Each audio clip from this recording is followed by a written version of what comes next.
Olá, seja bem-vindo a mais uma aula de arte. Esta aula é específica para a segunda série do ensino médio e hoje nós vamos falar sobre arte tridimensional. Você já deve saber o que é isso, mas nós vamos considerar alguns dos conceitos sobre essa arte tridimensional. Vamos lá? Acompanhe comigo no nosso primeiro slide. A arte tridimensional é caracterizada pela criação de obras com 3 dimensões: altura, largura e comprimento. Como a arte bidimensional, a criação tridimensional é tão antiga quanto o próprio homem. Na pré-história, o homem modelou objetos de arte para fins mágico-religiosos e como ferramentas para o trabalho e a defesa. As expressões mais representativas são principalmente escultura e arquitetura, mas também há representantes na pintura, graças à perspectiva e ao manuseio das sombras através da luz.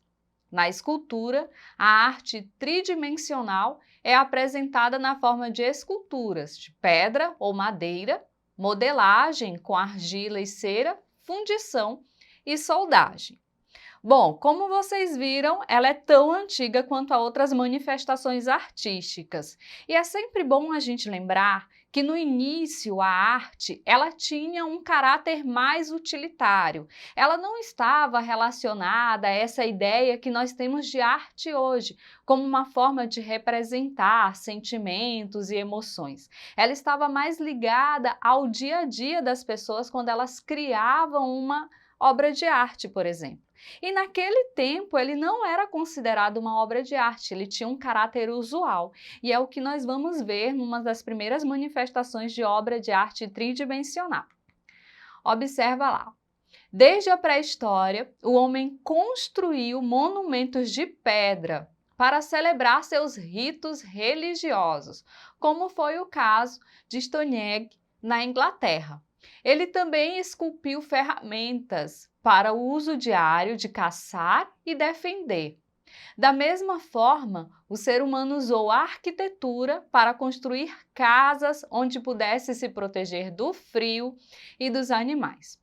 Vocês estão vendo aí uma obra de arte que hoje é considerada uma obra de arte, uma das mais antigas que nós temos conhecimento, e ele foi erguido no período neolítico, cerca de 5.000 anos atrás. Está localizado na Inglaterra.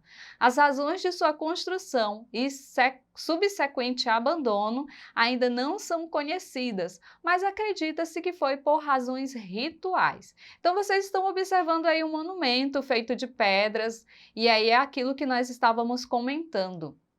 Ela não foi criado, esse monumento não foi criado para ser uma obra de arte. Na verdade, acredita-se, né, os estudiosos acreditam que ela foi criada para que fosse utilizada num ritual. E aí esse monumento ficou, né, e tem mais de 5.000 anos.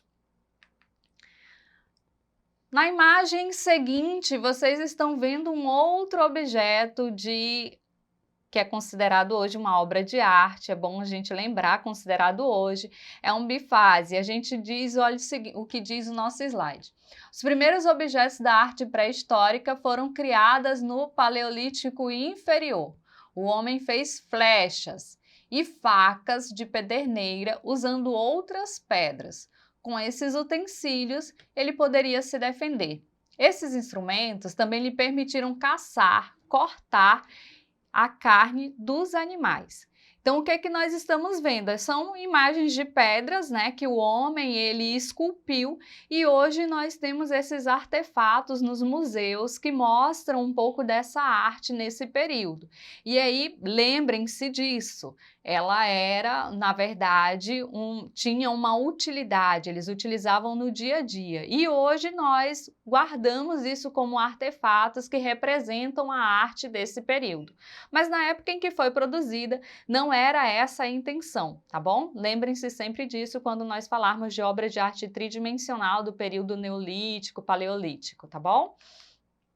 E agora sim, nós vamos começar a ver algumas imagens de obras de arte tridimensionais que já têm essa característica de representar, né, de representar a figura humana, de representar os deuses, né, de trazer mais essa ideia para a gente da arte como nós conhecemos na atualidade. Então, vocês estão vendo aí na imagem Davi de Michelangelo, é uma escultura que tem mais de 5 metros e é incrivelmente bela, né? Já tem aí as características da obra de arte da Grécia, né? Dos gregos que trouxeram para nós. Então observem e acompanhem comigo a leitura. A escultura, como a arte tridimensional mais representativa desde os tempos pré-históricos, teve como inspiração fundamental a figura humana. No homem surgiu o desejo de criar obras de arte que representassem e perpetuassem no tempo a fisionomia e a beleza de seus pares. Com o desenvolvimento da civilização, foram usadas mais figuras humanas, femininas e masculinas, às vezes misturadas com animais.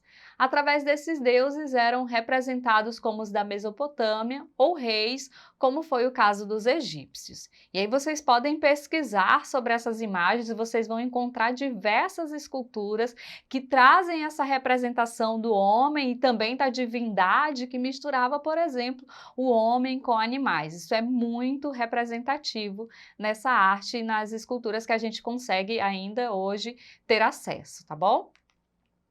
E observem então, nos próximos slides a gente vai ver algumas representações dessas artes, né, do que a gente hoje considera como arte, da obra de arte tridimensional, que traz as principais características e algumas informações importantes. Olha só. Depois, com o domínio das técnicas arquitetônicas, geometria e engenharia, foi possível construir os primeiros trabalhos emblemáticos, por exemplo, megálitos construídos principalmente no período neolítico. Mais tarde, foram criadas obras monumentais representativas da arte tridimensional, como as pirâmides egípcias, que são esses exemplos que você está vendo aí na fotografia, juntamente com a arquitetura mesopotâmica na Suméria, Assíria, Babilônia, Etrusca e Minoica. Arquiteturas micênicas, egeias e persas também foram desenvolvidas. Na Antiguidade Clássica, a arquitetura e a escultura grega marcaram um período nas artes por sua perfeição e beleza. Então, a arte romana se desenvolveu até atingir a Idade Média, quando houve uma revolução na arte tridimensional. Até então, a pintura bidimensional era a única forma de arte plástica conhecida. Lembrem-se disso, gente. A gente vai ter um avanço aí, então, depois da Idade Média, na pintura, e é o que a gente conhece hoje como 3D. Observem, então, essa imagem que vocês estão vendo é de uma arte urbana, né? Várias dessas obras de arte na atualidade utilizam desse recurso e aí a gente tem a ideia de profundidade de movimento que a gente não tinha antes com a arte bidimensional. E com a descoberta da perspectiva dos italianos Duccio e Giotto, nos séculos 13 e 14, a arte entrou em seu estágio tridimensional. A pintura adquiriu uma nova dimensão. Observem que dimensão é essa? É a profundidade. E qual a técnica que é utilizada, gente? É através do gerenciamento de luz e sombreamento. Essa técnica foi aperfeiçoada durante o Renascimento e continuou até hoje. E aí a gente consegue observar isso, né? Nós estamos vendo uma pintura, não é uma escultura, mas dá essa ideia de profundidade que antes a gente não via nas obras de arte bidimensionais. E aí a gente tem a impressão de que temos os 3 elementos da obra de arte tridimensional, né? Eles apenas conseguem simular isso na pintura, tá bom? E aí eu quero apresentar para vocês agora, para a gente finalizar, as características da obra de arte tridimensional. São várias, é importante que se vocês puderem, vocês anotem para discutir isso com o seu professor de arte, tá bom? E aí olha lá o que diz as características. As obras de arte tridimensionais possuem 3 dimensões, como vimos, são a altura, largura e profundidade, cujas formas geométricas podem ser geométricas e orgânicas. Eles podem ser apreciados de qualquer ângulo ou perspectiva, diferentemente das obras de arte bidimensionais, que só podem ser vistas de frente. O volume das obras é real, como é o caso da escultura e da arquitetura. A pintura é uma exceção, pois o volume e a profundidade são o que? Observem a palavra, simulados, através de sombras e luzes. Técnicas artísticas tridimensionais são aplicadas a qualquer superfície ou material usado para esculpir ou construir uma estrutura. Com o desenvolvimento da indústria cinematográfica, já é possível aplicá-los também em imagens de filmes. Aqueles filmes que nós adoramos, que são filmes em 3D e em imagens digitais. No caso da escultura, como arte tridimensional, um de seus principais temas tem sido a representação da figura humana. Os materiais utilizados para criar obras são variados em sua textura e natureza, e podem ser pedras, metais, cera, argila, tintas e etc. Hoje há uma infinidade de materiais, como sabemos, não é verdade?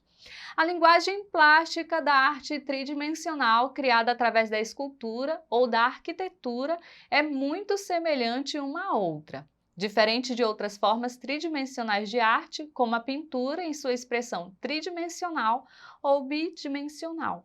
Por fim, os trabalhos tridimensionais carecem principalmente de experiência. Em vez disso, eles têm ambientes e descansam em sua própria superfície.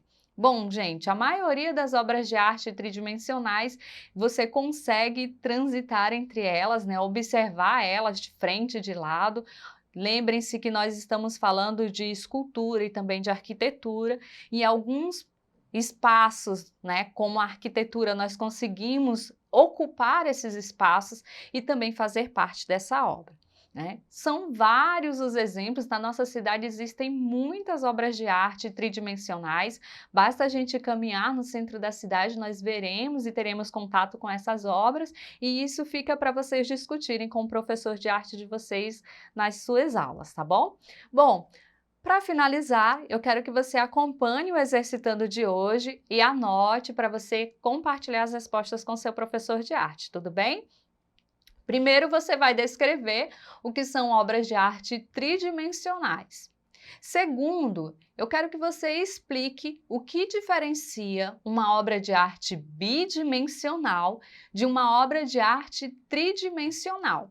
E terceiro, muito simples, você vai citar uma obra de arte tridimensional que você conhece.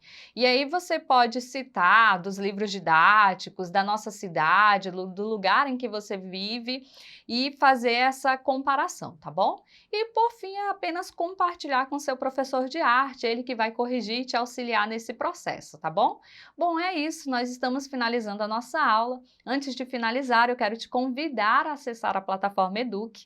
Lá você vai encontrar essa e outras aulas, todas organizadas por série e componente curricular. E se você quiser revisar essa aula, é só acessar lá a nossa plataforma, tá bom? É isso, nos vemos na próxima aula. Até mais!